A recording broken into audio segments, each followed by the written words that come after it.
ஏன்னா ஒரு நாட்டை நாசம் பண்ணிட்டு கற்பழிச்சிட்டு நாட்டை ஆண்டுட்டு இருக்கான். அதுக்கு கமிட்டி இல்ல. நடிகர்கள்னா உங்களுக்கு எழுச்சி வேணாம் இல்லையா?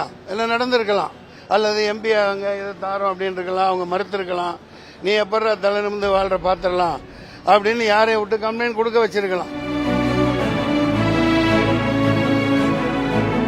கேரளாலேயும் அந்த குறிப்பிட்ட நடிகர்களை டார்கெட் பண்ணி ஒரு கட்சியில சேர சொல்லியிருக்கலாம். பாலியல் வன்கொடுமை உலகம் ஃபுல்லா நடக்குது தவறு. சினிமாவில் சகோதரிகள், பெண்கள், கதாநாயகிகள், எங்க கூட நடிக்கிறவங்க எல்லாமே எங்க குடும்பம் ஒன்னா. அதாவது பெண்களுக்கு ஒரு அவமானம்னா அதுல முழு காரணம் நாங்க நடிக்கிறவங்க தான், எங்க குடும்பம் தான் அது.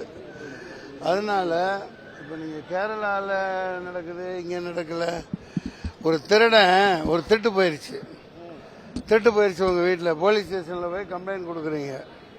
எப்ப திருடு போச்சுன்னு கேட்பானா இல்லையா? போலீஸ்கார் கேட்பாரா இல்லையா?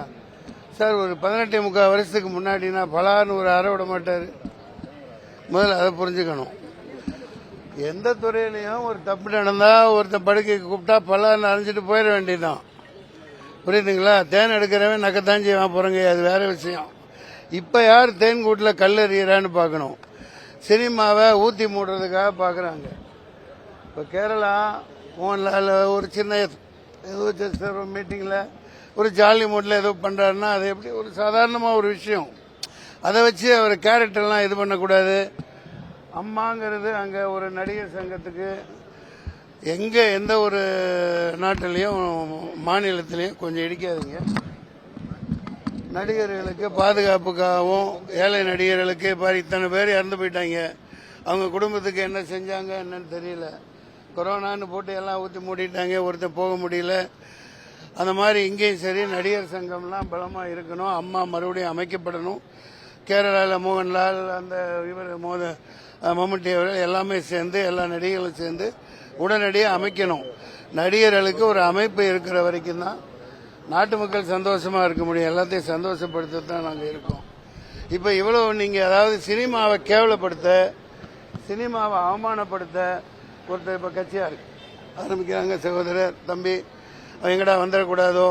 கேரளாலேயும் அந்த குறிப்பிட்ட நடிகர்களை டார்கெட் பண்ணி ஒரு கட்சியில சேர சொல்லியிருக்கலாம் இல்லையா? எல்லாம் நடந்திருக்கலாம். அல்லது எம்பி அவங்க இதை தாரோம் அப்படின்னு இருக்கலாம், அவங்க மறுத்திருக்கலாம்.